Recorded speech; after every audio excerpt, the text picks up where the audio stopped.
ये kind of a hidden gem है। जो अपना पास्ट भुला देता है ना, उसका भविष्य अच्छा नहीं होता। बड़े बूढ़े बोल के गए हैं। तो स्वागत है दोस्तों आपका एक नई वीडियो में।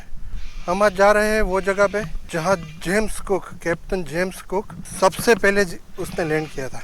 ये वो जगह है और उसके बाद यहाँ वाइट सेटलर्स का आना शुरू हुआ। उसके बाद एक नया सा इतिहास बना। अच्छा भी बना, बुरा भी बना। कोई भी इतिहास के ऑलवेज दो साइड्स होते हैं, अच्छी भी होती है, बुरी भी होती है। उसके यहाँ कदम रखने से बाकी दुनिया को ऑस्ट्रेलिया नाम के कंट्री का पता चला। हम जैसे जैसे आगे चलते हैं मैं आपको दिखाता हूँ, आपको और स्टोरी भी सुनाता हूँ उसकी, जो यहाँ जगह जगह पे लिखी गई है।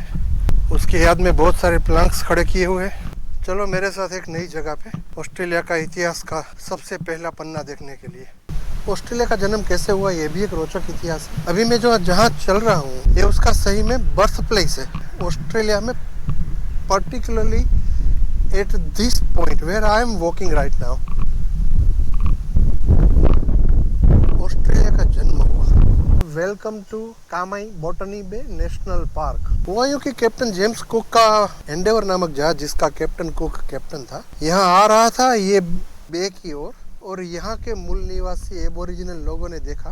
वो उसको कन्फ्रंट करने के लिए तैयार हो गए, क्योंकि इसके लिए नई साइट थी। ऐसा कभी नहीं देखा था कि कोई बड़ा सा जहाज या कोई ऐसा पानी में चलता हुआ जहाज यहाँ आ जाए। तो यही जगह है जहाँ एबोरिजिनल लोग इकट्ठे हुए और इसको आज नाम दिया गया है मीटिंग प्लेस।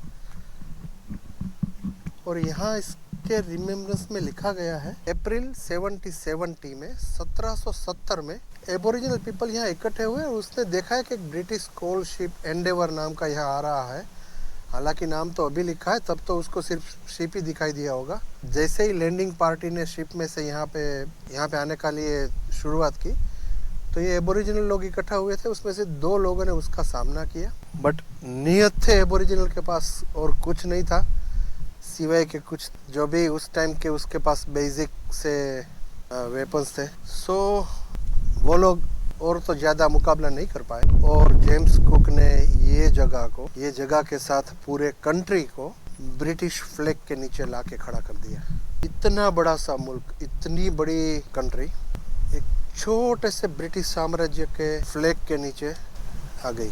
यही चीज़ इंडिया के साथ भी हुई, यही चीज़ अफ्रीका के साथ भी हुई। यहाँ पर ऑस्ट्रेलिया में मूल निवासी वैसे ही इतने आधुनिक नहीं थे, उसके पास आधुनिक वेपन्स नहीं थे, उसके पास इतना एडवांस नॉलेज नहीं था। सेम अफ्रीका में था, वहाँ भी कुछ नहीं था उसके पास। बट इंडिया का तो सिविलाइजेशन पूरा विकसित था। जो यूके यूरोप के पास नहीं था वो भी इंडिया के पास था। फिर भी कुछ तो कमियां रही होगी हमारी कि एक छोटा सा मुल्क इतने बड़े कंट्री पे कंट्रोल करने लगा। मैं आपको कैमरा भी थोड़ा घुमा के दिखा देता हूँ। Exact on this place, right on this place aboriginal लोग इकट्ठा हुए थे और ये जो नई चीज़ पानी में से आ रही थी उसका सामना कैसा करें इसके सलाह मशवरा कर रहे होंगे। इसकी याद में इसको मीटिंग प्लेस बोला जाता है। ये ऐसा है, देख लो।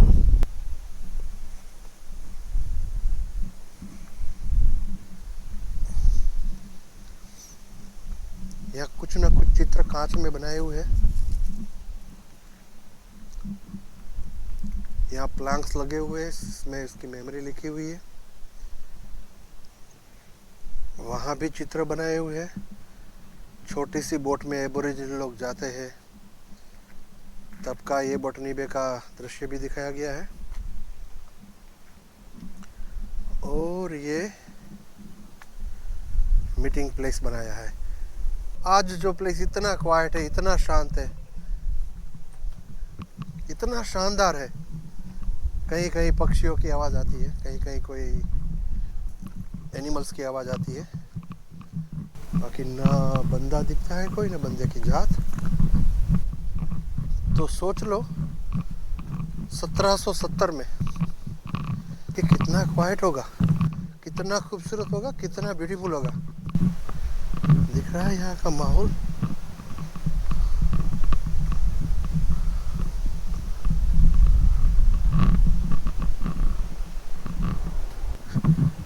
उस हिसाब से देखने जाए तो ये 1770 अप्रैल में ये पहली बार यहाँ आए थे।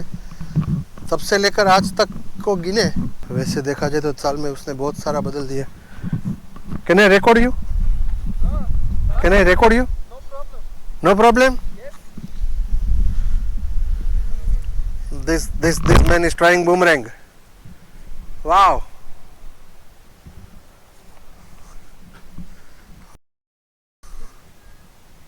Yeah, learning. Need more practice. By the way, where are you guys from? Turkey. Ah. This vessel we are coming from. Oh, you are from that vessel. Yes. Ah, yes, sir. Yes, sir. Yes. This gentleman came from that vessel. Vessel is right there. This is the third officer of the vessel. He is the third officer of the vessel. Wow. You are enjoying here. Yes, yes. But we need to go again because we will unload today. Oh, you are okay. Can I come over there? No, I think Ah, by the terminal. okay. No worries. Good luck, guys. Thank you. Thank you. चलो वो तो चले गए, वो boat में आए हैं। वो दिख रहा है वो यासा टर्की से आया हुआ है। और वो जनाब दो थे जो यहाँ खेल रहे थे बूमरैंग के साथ, वो उस वेसल के साथ थे, उसके क्रू थे। आज भी यहाँ पे बोट आती है, अपना बिजनेस करती है और जाती है। बट ये 352 साल में एबोरिजिनल के लिए बहुत कुछ बदल गया। और ये एबोरिजिनल लैंड है, ये दिखाने के लिए यहाँ पर एबोरिजिनल फ्लैग भी है, ऑस्ट्रेलियन फ्लैग भी है। चलो हम जहाँ तक चल सकते हैं वहाँ तक जाके देखते हैं। उसने बोला बोट में तो जाने नहीं देंगे, कोशिश करने से तो मना नहीं किया, तो कोशिश ही करके देखते हैं। यहाँ दोनों तरफ ये प्लांक्स में कुछ ना कुछ लिखा है, बहुत सारी इंफॉर्मेशन दी गई है। इस तरफ वाइल्ड लाइफ की इंफॉर्मेशन दी गई है, इस तरफ हिस्ट्री की इंफॉर्मेशन दी गई है। यहाँ बैठने की जगह है, बट ये कंडीशन देख के लगता है कि शायद ही कोई यहाँ बैठता होगा। We are chasing the boat. वैसे ही घूमना है हमें तो घूम रहे हैं, देखते हैं कहाँ तक जा सकते हैं। आगे रास्ता तो है ही है, कुछ लोग भी दिखाई दे रहे हैं मुझे। ये सिटी के बहुत करीब है, बट यहाँ शायद ही कोई घूमने के लिए आता है। ये मुझे सरप्राइज हुआ। ये kind of a hidden gem है, और ये कह सकते हैं फॉरगॉटन पास्ट है। नहीं याद करना चाहते लोग हिस्ट्री को, बट हम तो आ गए। हमको हिडन जेम में भी इंटरेस्ट है, हमको पास्ट में भी इंटरेस्ट है, क्योंकि जो अपना पास्ट भुला देता है ना, उसका भविष्य अच्छा नहीं होता। बड़े बूढ़े बोल के गए हैं। हेलो।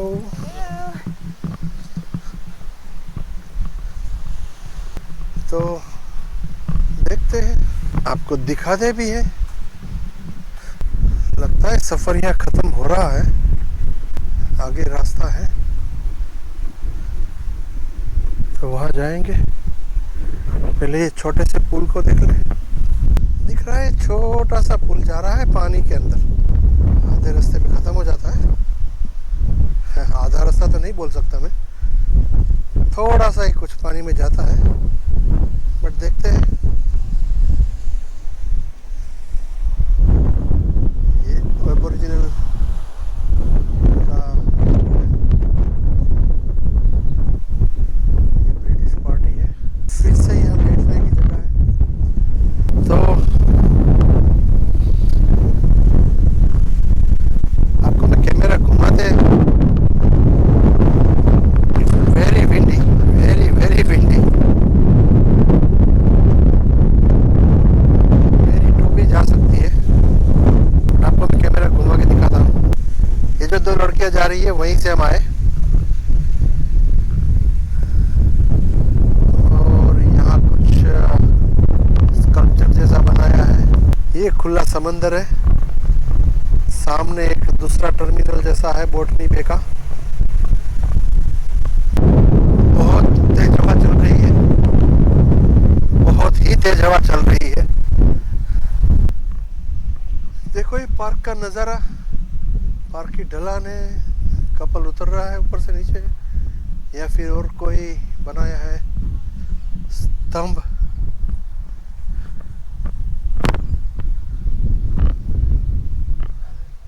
ये लगता तो है मुझे एंकर पॉइंट, किसी बोट को एंकर करने के लिए लगता है शायद।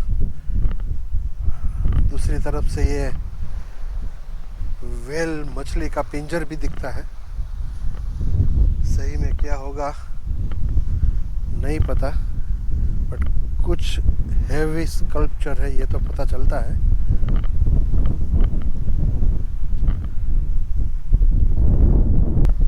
यहाँ लैंडिंग की 200वीं जयंती मनाते हुए ये अप्रैल 1970 में ये प्लांक लगाया है। यही है ये स्कल्पचर कह रहा है, this sculpture brings together different perspectives of our shared history, the bones of a whale and the ribs of a sheep, and sits in the tidal zone between the ship and the shore, where the identity of modern Australia lies. तो ये whale की हड्डियाँ भी है और किसी sheep की ribs भी है। एग्जैक्ट जगह पे लिखा है कैप्टन कुक्स लैंडिंग प्लेस, यहाँ ये उतरा था। यहाँ एक और प्लांक लगाया हुआ है। 28 अप्रैल 77, ये उस टाइम की फाइट दिखा रहा है। उस दिन जो हुआ उसका ब्यौरा कैप्टन जेम्स कुक ने अपने जर्नल में लिखा था, वो यहाँ लिखा गया है। जैसे ही लैंडिंग पार्टी ने लैंड करने के लिए अप्रोच किया तो 2 आदमियों ने उसका अपोज किया। एक जवान सा लड़का था, एक थोड़ा बुढ़ा सा आदमी था। तो लैंडिंग पार्टी ने पहले वो जवान लड़के ऊपर अपनी मस्केट से गोली चलाई, फिर भी वो प्रोटेस्ट चालू रहा। तो फिर जो थोड़ा बड़ी उम्र का आदमी था उसके ऊपर उसने गोली चलाई, उसके पाँव में लगी, फिर भी उसने प्रोटेस्ट चालू रखा। फिर तीसरी बार ये लोगों ने जब अपनी मस्केट से गोली चलाई ये दोनों आदमियों पर, तब ये दोनों भाग गए और पीछे जाके अपना शील्ड लेके आए अपने प्रोटेक्शन के लिए। बट तब तक ये लोग यहाँ उतर चुके थे और ये 20 मिनट की फाइट के बाद 2 बंदों से लड़के कैप्टन जेम्स कुक ने ऑस्ट्रेलिया जीत लिया। और लोग आ रहे घूमते हुए।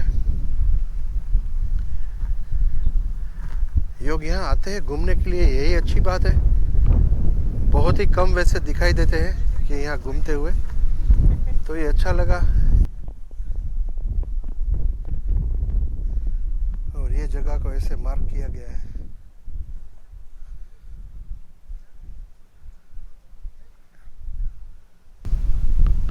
और भी कोई मेरी तरह वीडियो रिकॉर्डिंग कर रहा है, बट वो 2 लोग हैं। वो लेडी शूट कर रही है और बंदा बोल रहा है। चलो 2 बांग्लादेशी मिल गए, कपल थे, बहुत बातें की, अच्छा लगा। ये लोग अपने ऑनलाइन बिजनेस के लिए वीडियो बना रहे थे, तो हमारी बातें हुई अंग्रेज़ों के लिए, ब्रिटिशरों के लिए, हमको अलग करने के लिए। यार अच्छा लगा, कुछ मन हल्का हुआ। दोनों मियाँ बीवी लर्नेड थे, बट चलो ये ज्ञान शायद कोई काम का नहीं है, और जो ज्ञान किसी काम का नहीं है उसका ना तो कोई मतलब रहता है ना ही महत्व रहता है। बस हम अकेले चले जा रहे हैं यहाँ पे ऑस्ट्रेलिया के सिडनी के बॉटनी बे के ला पेरूज एरिया में, जहाँ पे कैप्टन जेम्स कुक पहले उतरा था। 2 बंदर के साथ लड़ाई की, अपने आप को विजेता घोषित कर दिया और कंट्री खुद के नाम कर लिया। क्या बात है।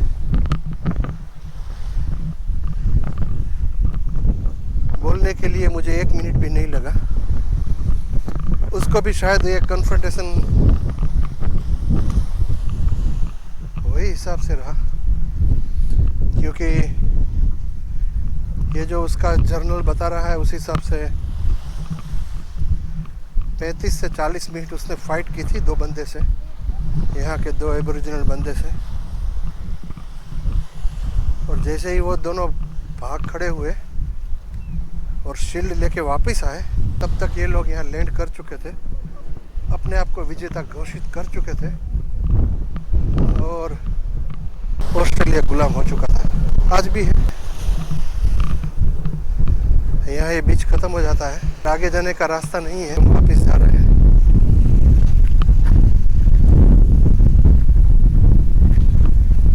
एक और बात बता दूं, पार्क की कोई एंट्री फी नहीं है, बट पार्किंग फी है $8 जो पूरे दिन के लिए है। और हम चले जा रहे हैं। अकेला चल अकेला चल अकेला, तेरा मेला पीछे छूटा, राही चल अकेला। हजारों मील लंबे रास्ते तुझको पुकारे।